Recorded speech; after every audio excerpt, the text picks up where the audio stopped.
안녕하세요. 여러분들의 반도체 멘토 정윤호 인사드리겠습니다.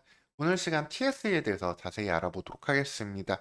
2023년 다소 부진한 실적과 함께 조금 대응에 대해 고민되실 수 있는 종목인데요. 오늘 영상 하나를 통해서 TSE의 과거와 현재를 보고 미래의 가능성을 알아보고 어떻게 대응할지 풀어드리는 시간 갖도록 하겠습니다. 먼저 TSE의 제품별 매출 구성 현황을 간단히 살펴보고 가도록 하겠습니다. TSE는 반도체 테스트 기업인데요. 그 중에서 프로브 카드, 테스트 소켓, 인터페이스 보드 등의 제품으로 매출을 내는 기업이 되겠습니다. 즉, 다 만들어진 반도체를 어떻게 작동을 하고 정상 작동하는지 이 부분을 판단하는 데 도움을 줄그 장치들, 소재들을 만들고 있는 기업이라고 보시면 되고요. 그 중에서 제품별로 하나하나 살펴보도록 하겠습니다.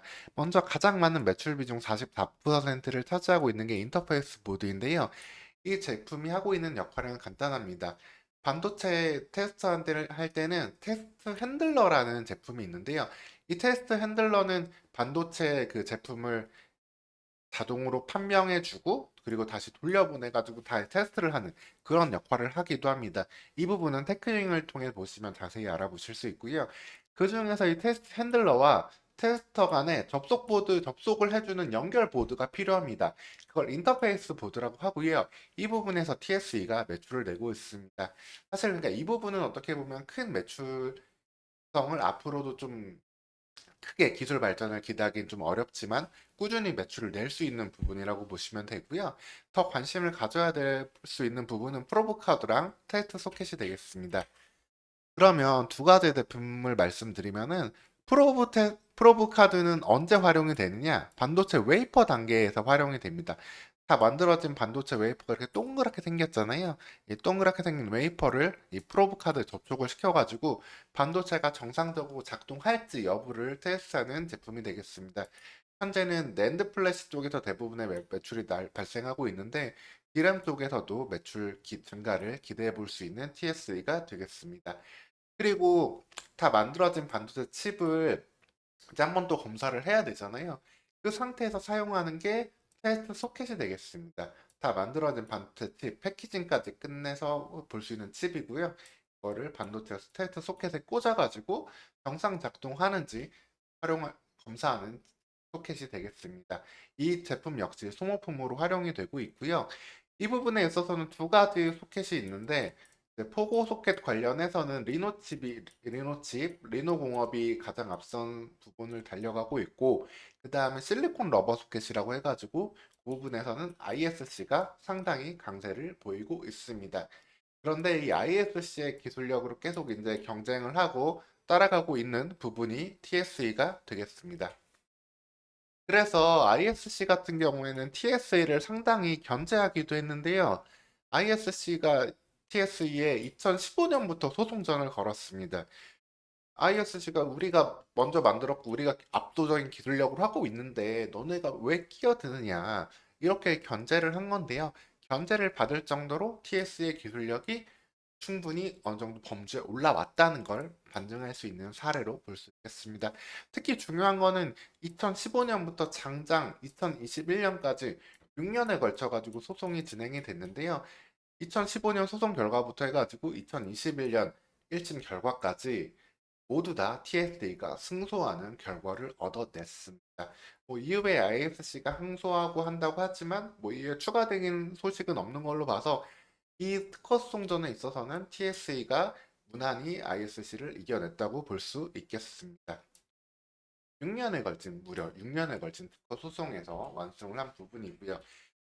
그러면은 TSE가 이렇게 기술력도 있고 한데 왜 올해 실적이 2023년이 왜 나빠졌느냐? 기본적으로 반도체 사이클에 따라 가지고 매출에 영향을 받을 수밖에 없어요. 테스트 소켓 같은 경우도 반도체 업황이 좋을 때 수요가 늘어나는 부품이고 이게 다운되면 좀 줄어들 수 없기 때문에 그런데 다만 현재 상황에서는 어느 정도 저점을 확인해 볼 수 있는 기대감을 가져볼 수 있는 상황이 되겠습니다.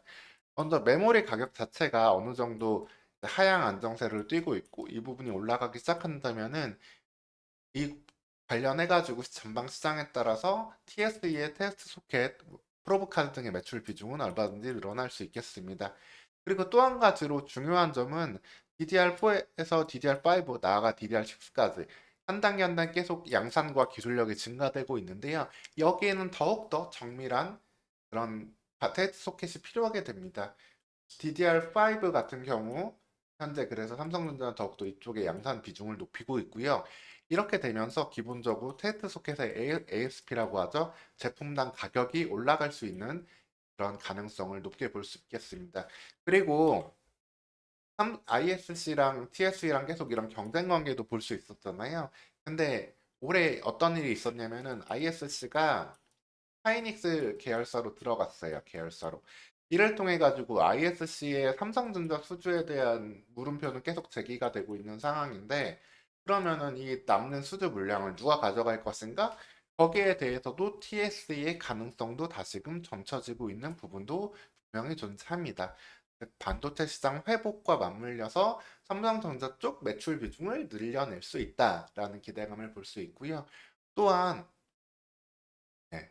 또한 그리고 한 가지 더 중요한 부분은 무엇이냐면은 요 실리콘 러버 소켓 중에 이제 엘튠 소켓이라는 것을 계속 연구하고 개발을 해냈는데 이 부분이 요 엑시노스 쪽으로도 매출 기대감을 가져볼 수 있는 상황이 되고 있습니다.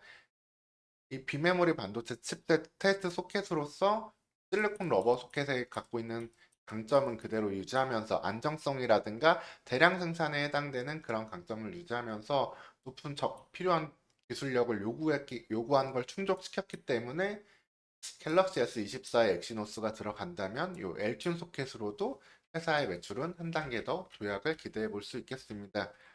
즉 결론을 말씀드리면 TSE의 2023년 2분기까지 반기 실적은 아쉬운 부분이 상당히 컸습니다. 전방 산업의 사이클 다운 그리고 새로운 거기에 대해서 기술력을 시장에 도입할 수 있던 부분들이 딱히 없기도 했고요. 하지만 현재 시점에서는 네, 프로브 카드의 그 디램량 매출을 기대해 볼 수 있고, 그 다음에 인터페이스 모드는 시장 상황에 따라서 안정적인 매출을 다시 한번 기대해 볼 수 있고요. 그리고 테스트 소켓 같은 경우도 DDR5와 그다음에 엑시노스 등의 칩셋에 따라 가지고 한 단계 더 이 부분은 도약도 할 수 있다. 즉 시장 사이클을 탈 수 있지만 시장 사이클이 왔을 때 시장 사이클 이상의 가능성을 보여줄 수 있는 그런 가능성을 갖고 있는 TSE라고 보시면 되겠습니다. 그럼 이상으로 TSE에 대해 가지고 어떠한 일을 하고 있고 어떠한 가능성을 갖고 있는지 쉽게 정리해 드리는 시간 가져드렸습니다.